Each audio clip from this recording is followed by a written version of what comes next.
A surge in support for the Greens in Victoria has caused a row in the Liberal Party over whether to direct its preferences to the minor party over Labor at the forthcoming state election.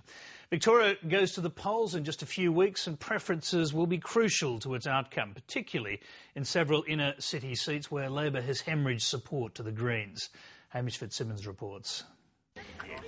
Both the Labor and Liberal parties say no decision about preferences for Victoria's state election has been made, but a news poll suggests almost 1 in 5 Victorians are considering voting Green. The poll gives Labor 35% of the primary vote, the Coalition 40% and the Greens 19%, which has the party talking up its prospects. As well as some good chances in the lower house, every upper house seat in Victoria, including country areas most importantly, is a real chance for the Greens. Liberal leader Ted Baillieu acknowledges there's some pressure from within his party about where preferences should go. There are a variety of views and that hasn't changed. There will always be a variety of views and I look back at what's happened at recent elections and past elections and I smile at the views that some people currently seem to have. A former state Liberal president, Senator Helen Kroger, has made public one of those views, urging the Liberals to preference Labor ahead of the Greens, saying the Greens have a radical agenda most Liberal voters would reject.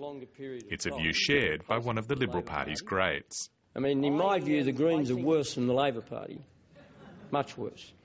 It's in Melbourne's inner city that the Greens vote will be the highest, as illustrated by a Green victory in the federal seat of Melbourne in August. One of the state's most successful premiers, Jeff Kennett, says Senator Kroger's comments are hypocritical.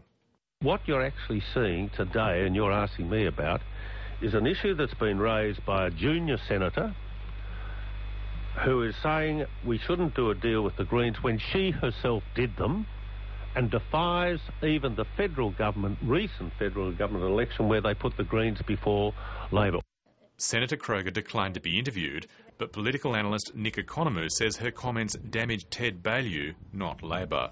So we're very close to the official campaign period, and the last thing that Ted Baillieu, the opposition leader, would want would be members of his own party questioning him on matters of strategy, giving the impression that the Liberals are divided as they go into an election. Labor has 55 seats in the current parliament, the Liberal Nationals 32.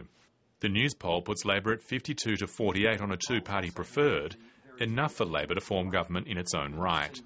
The Premier says a minority government isn't on his mind. In terms of any discussions about minority government, I won't be countenancing those considerations and I won't be having those discussions. And I'll tell you the reason I won't.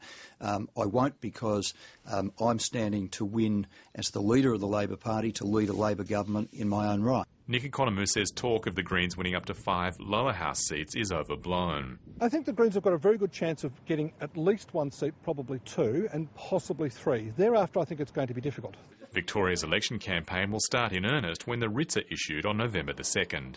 Hamish Fitzsimmons, Lateline.